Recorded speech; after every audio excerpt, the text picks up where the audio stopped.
the Cover 2 with Phillip Jordan. Phillip and friends break down the latest news in college and professional football every week. So let's get this thing started and snap the football. Hut, hike.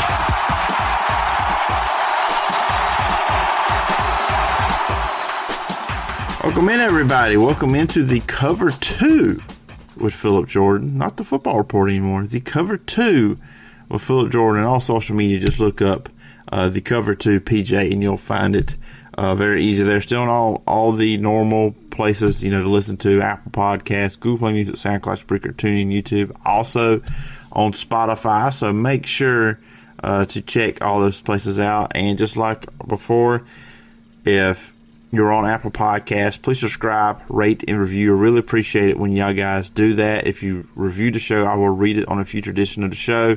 We're going to have, this show is going to be just more focusing on the Super Bowl, NFL going forward. So it's going to be like the Cover 2 light. Next week, you'll kind of get the full experience, I'm thinking, of the show. We'll have a weekly segment, headlines.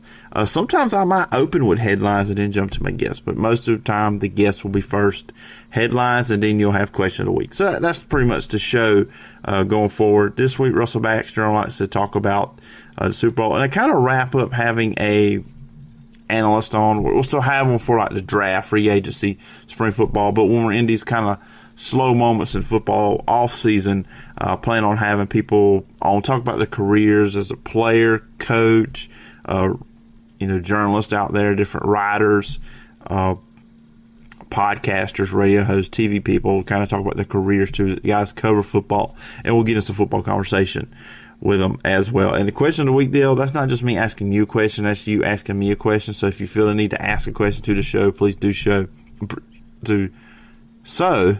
Get your tongue tied there.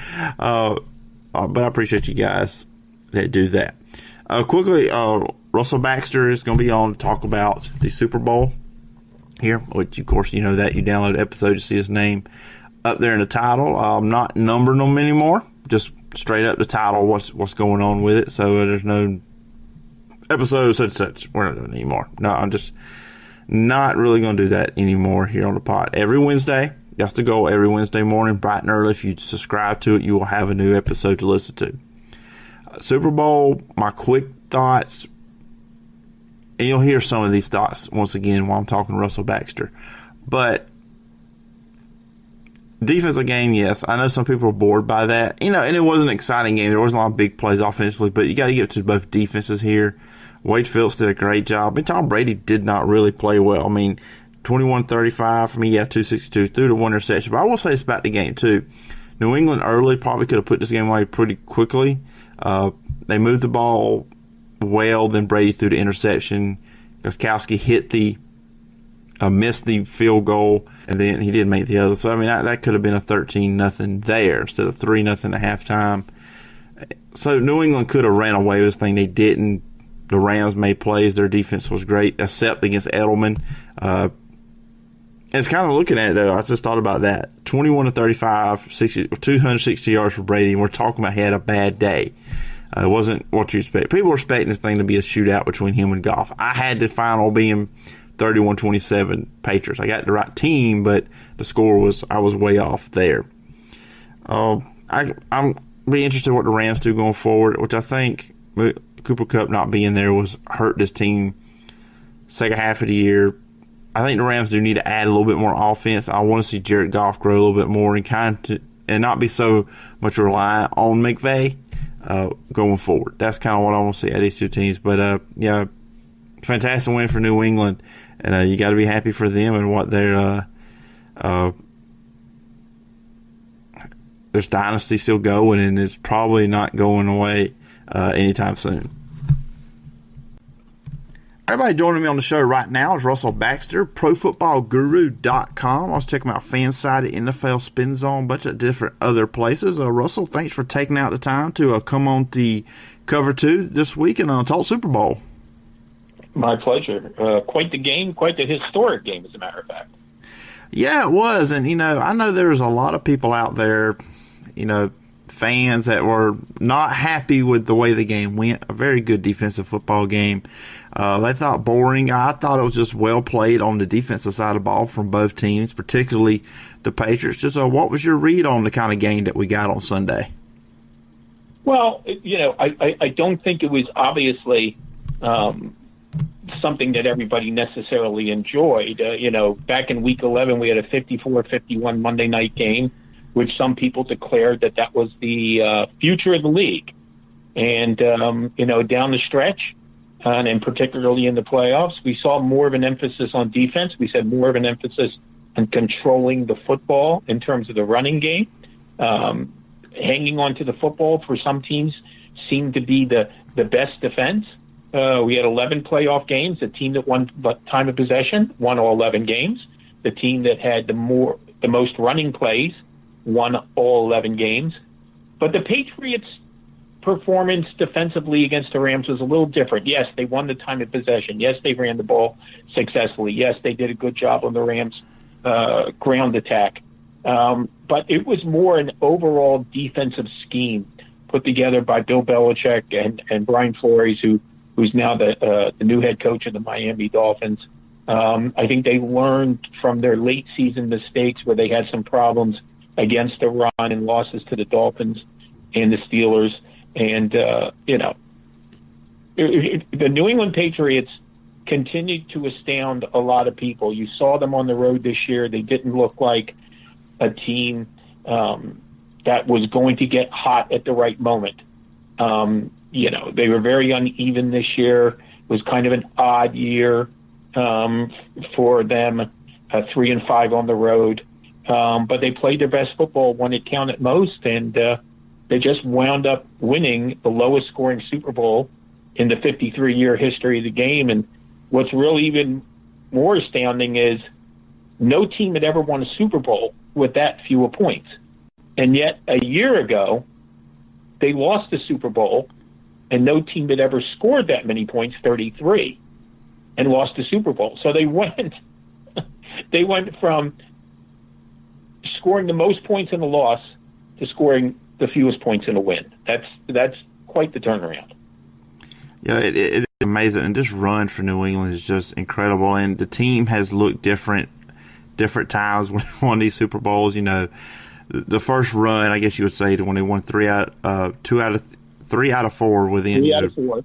Yeah, with the early Tom Brady was more of a team-oriented game, which they are always a team-oriented game, but it wasn't like Tom Brady was out there slinging it all over the place in those games. They were running team, won the Super Bowls that way with great defense. And then you look at the last run, except this year, obviously, was the defense once again and running the ball, but it was a lot of Tom Brady, putting up the big numbers, carrying the team on offense especially. So to me, it's just amazing how this team can just evolve from week to week, season to season, sometimes within a game. And other teams you see out there, they're really good, but they just can't do that like New England can. Well, listen, they have kind of mastered the art of situational football.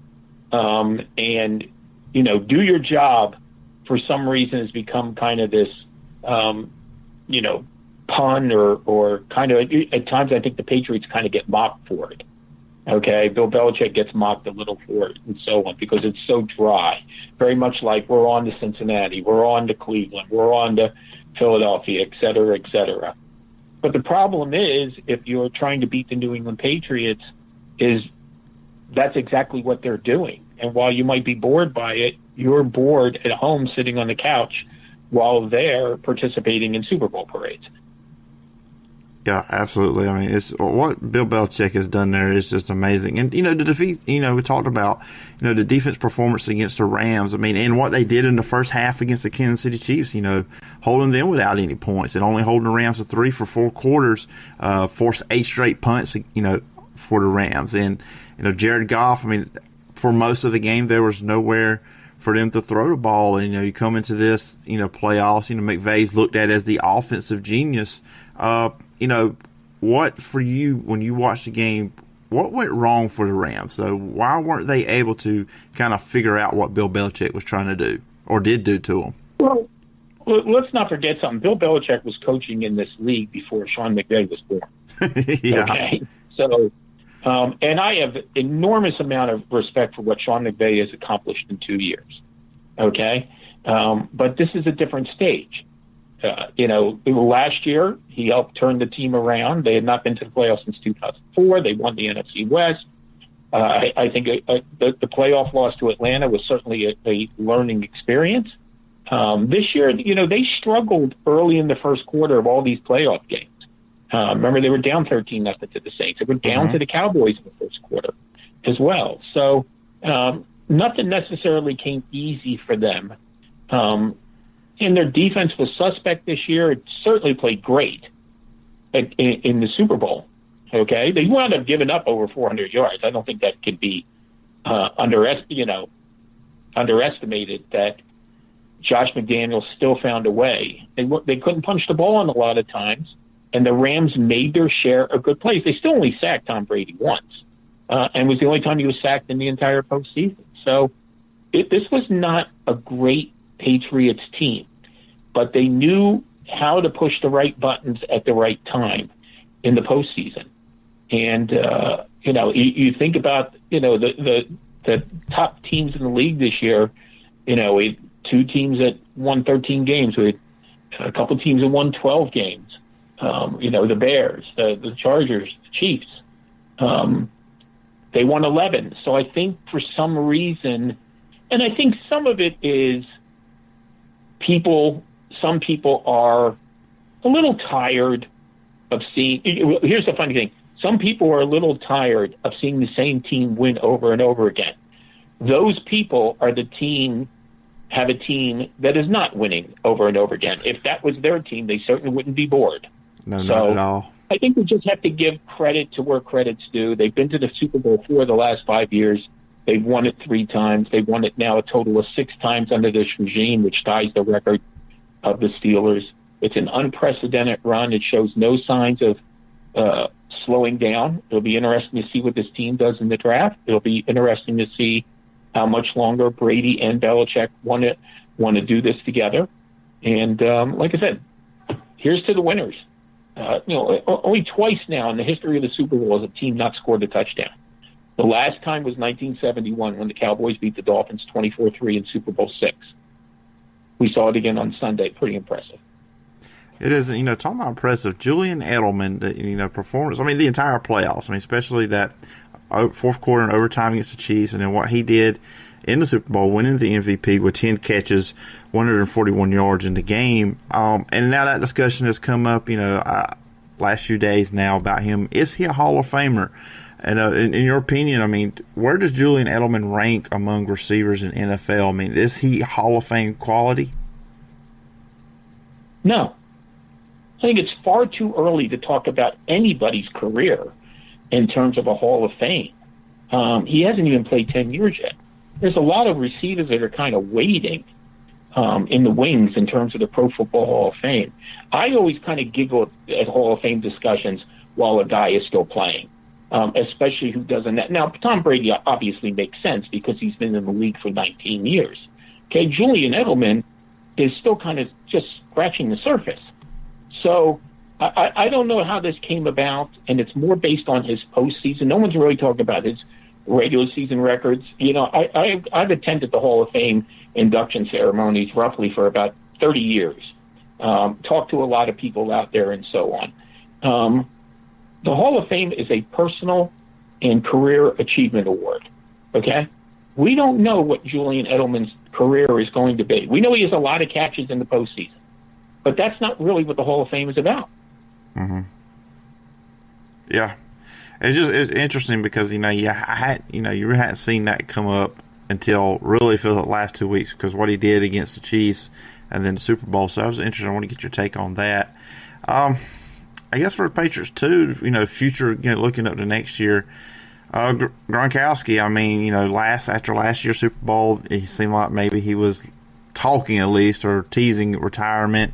That question seems to be coming up. I mean, he's obviously not the player he once was, and he's had injuries. I mean, so I know that's an issue. What do you foresee his future? Well, that's going to be up to him. And, it's funny, it's seemingly there is a sentiment out there that just assumes that he's going to hang it up. But everybody also assumed that he was kind of, not the same player, and he stepped up big time in the AFC Championship game and made arguably the most crucial catch of the day, which set up the Patriots touchdown. Okay? So I don't know. I always find it interesting that people who don't play football want to determine when other people retire. Yeah. Yeah, because, you don't want these guys, kind of force them into it when they didn't really want to retire yet. My thing is, you want to keep playing, it's up to you, Yeah, well, that's exactly right. I don't want anybody telling me when I can't stop writing. Okay, so I think people make assumptions based on health. And listen, Rob Gronkowski looks like a beat-up football player at times. He also did a lot of blocking this year. We didn't see the prolific passing numbers that we have in the past. So, and listen, he's been in the league 9 years now, so I understand all of it. But, sometimes an off-season can do a world of good. Of course, for Gronk, his off-seasons are always kind of fairly entertaining. And, so we'll see what happens with him. But, I know people are throwing it out there. I'm just going to take a wait and see. I mean, people were saying the same thing about, is Brady done? There's so much sentiment out there from those people who don't appreciate the Patriots that it's almost become this wishful thinking that Tom Brady would retire and Rob Gronkowski would retire, and I don't understand it. Yeah, maybe that's just the other 31 teams, like you said, wishful thinking, hoping they retire, not knowing they're going to retire, so they can maybe get a piece of the pie. I guess, last thing the Super Bowl come out, and this is another playoff thing, and then this is kind of back on the Rams. The Todd Gurley situation is quite interesting. I mean, it's obvious, he's a big part of that team offense. He is the centerpiece of the offense, and, C.J. Anderson did well. He played well in the playoffs. But that team goes best when they have Todd Gurley, and it just seemed, the coaches kept saying he was fine, but, he really wasn't playing much. So that was an interesting aspect of what happened in the playoffs and in the Super Bowl, too. Yeah, and as of this moment, we still are not sure what the Todd Gurley situation is. We understand he's healthy. Then why the limited playing time, not only in the Super Bowl, but the NFC title game as well? So could this be something that we hear down the road and we hear more details about it and so on? I'm sure people are going to stay on the story, but, it wasn't unusual. Listen, they adjusted to life without Todd Gurley late in the season, okay? They weren't able to do it necessarily on Super Bowl Sunday. But again, I think the bigger story is what exactly is going on with the player, and that seems to be a very unknown quantity. Yeah, that's going to be interesting, and I'm intrigued to find out if we do get information what happened. Most fans want to know because, he's one of the best players in the league, so you're curious what would happen there. So now, play a little game, put you on the spot a little bit, or, look forward to the 2019 season. In your mind, just off the top of your head, who do you think should be the favorites? I know free agency hadn't hit, the draft hit, but if you had to do it right now, who do you think would be the favorites to be in the Super Bowl next year? The New England Patriots are champions until the throne. I stuck with that premise for the 40 years. Yeah, I have a rule. I have a rule in both college and pro football. Do not pick against Alabama. Do not pick against the Patriots because. Well, I'm not making the Super Bowl pick now. Yeah. You're asking me who should be favored. I'm saying they are the reigning NFL champions. Okay, last year, who was the team to beat? It was Philadelphia. Some people would have said New England last year, but I think there's a lot to be said for champions until the throne. The Eagles scratched and clawed this year. At one time, they were 4-6. They managed to get into the playoffs. They finally got eliminated by the Saints, and in a game in which they were ahead 14-0. So they didn't go down without a fight. Combine the Patriots' history along with, their performance in the playoffs. And again, they have a lot of young players. on their team. They also have who knows how many players they're going to pick up in the draft. They have their share of picks in the draft this year. So, again, we're 2 days away from the Super Bowl, so I'm not ready to go into the crystal ball yet and so on. But I have a simple premise: champions until dethroned. I really don't go much by what people, the Vegas thing of who's being favored, et cetera, et cetera. They're, as we know, they're kind of trying to entice you to bet. So they're going to make it worth your while. But, yes. To me, it's the Patriots. Some people would say it's the Patriots every year, and I don't necessarily say that, but I'd say based on what we saw in the playoffs and the three teams they beat, kind of hard to go against them right now. Definitely is. And I know can't wait the next season. I'm already ready for the season started and ended.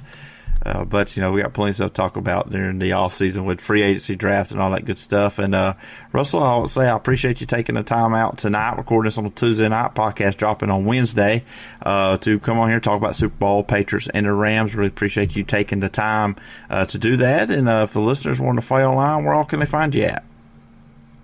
Well, on Twitter, it's Bax Football Guru. It's also PFG Vibe on Twitter. Me and Julie Voigt, you can follow her at JulieVoigt_PFG.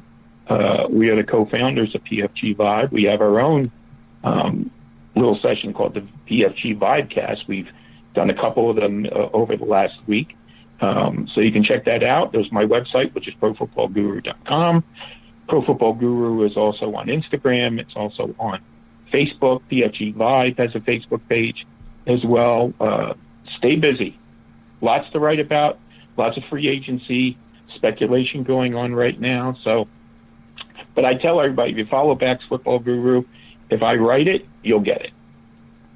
All right, sounds good. And this was a lot of fun. I had a lot of fun talking football with you, and I hope we can do this again sometime down the road. You got it. All right, once again, thanks to Russell Baxter for coming on the show and talk about it. Like, this is NFL heavy stuff here. At the end, I'm going to tease for you guys who's going to be on the show next week. A lot of fun. I've already recorded that interview, and that was a lot of fun with that one. But, let's look at 2019 NFL. Who are going to be your top teams? Okay, in the AFC, we got into that there, and he wasn't really wanting to do who he thinks. Just the Patriots are the favorites until they get beat because they're champions, which I'm all behind that. But I would say next season the Patriots will be up there. And now he was right. Let's see what they do in the offseason. Let's see what happens with Gronkowski. I mean, I'm pretty confident Brady's back. Defensively, they were a really good team there defensively. I think the Patriots do need to add something at receiver. That's something that really missed me. They traded Brandon Cooks before the season, plays for the Rams. Had over 100 yards in the Super Bowl. Josh Gordon, the situation there went bad. They lost Danny Amendola before the season started. So a lot of things there with them. I think they do need to add at the receiver position, add an outside threat for Tom Brady to throw to.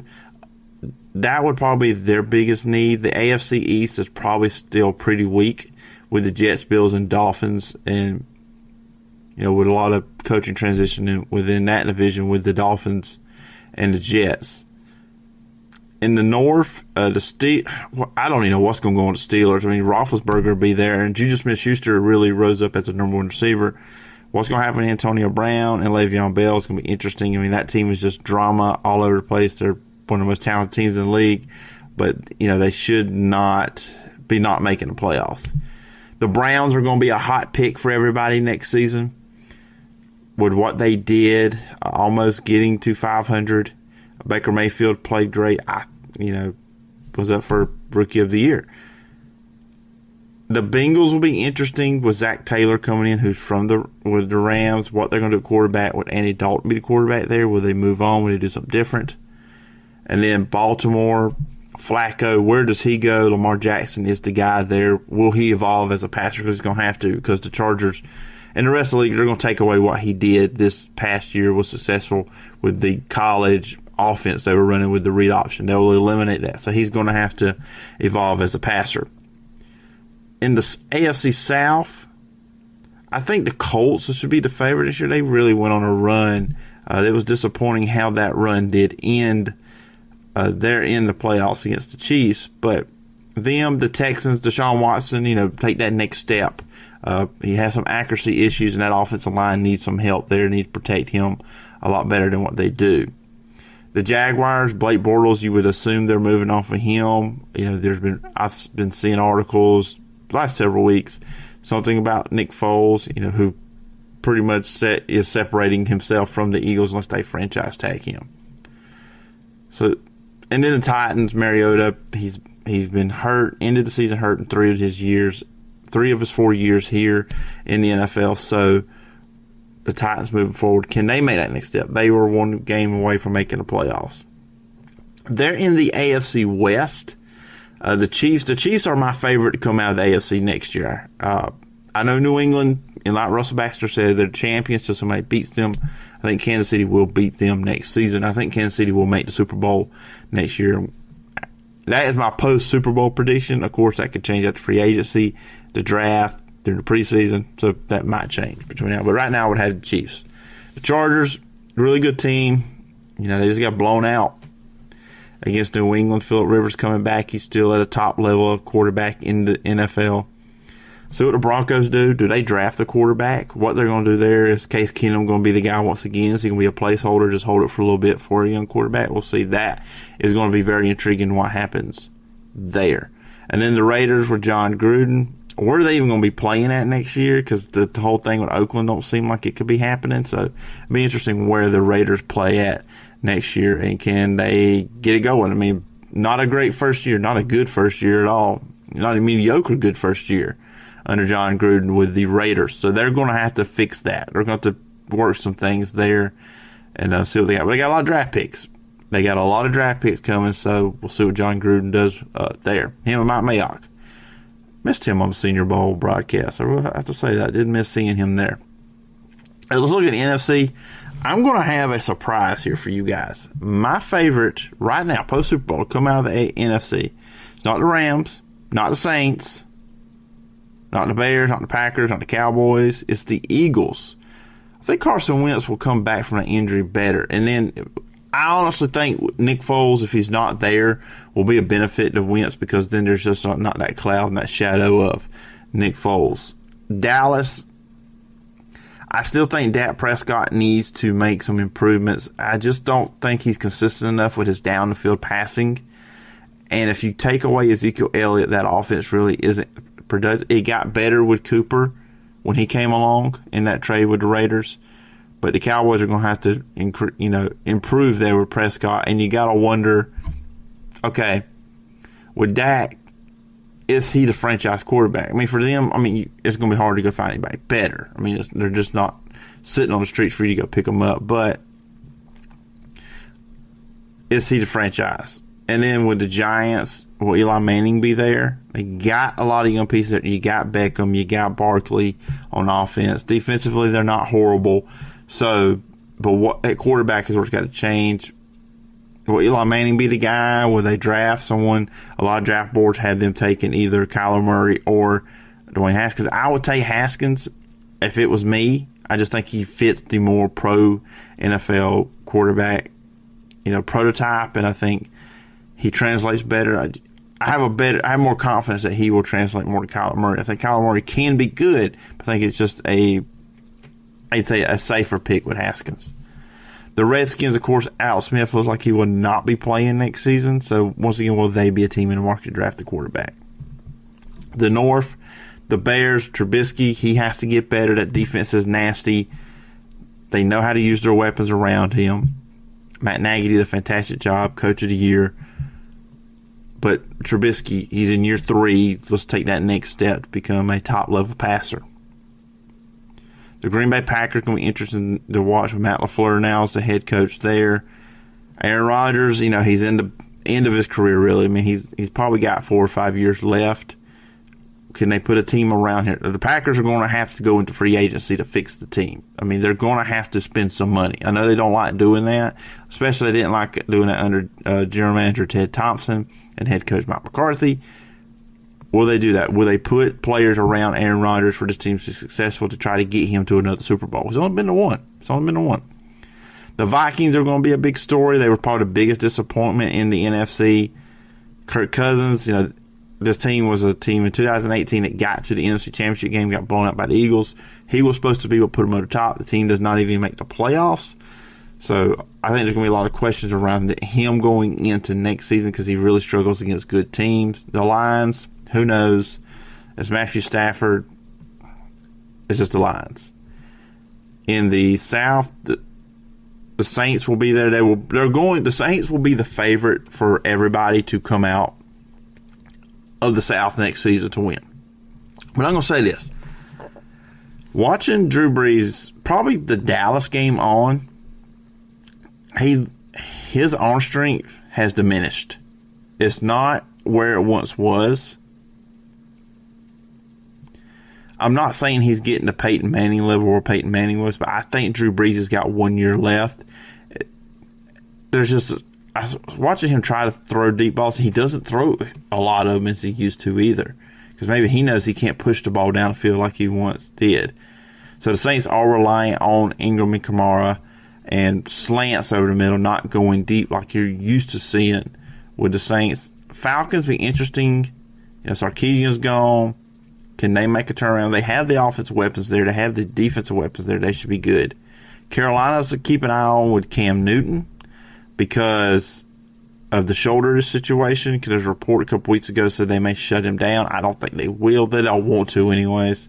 But he's not going to get it repaired surgically. See what happened with Lucky. He got shut down for a while there. And then Tampa Bay, Bruce Arians coming in. What can he do with Jameis Winston? Jameis Winston has the talent. That team has the talent with Mike Evans at receiver and Deshaun Jackson.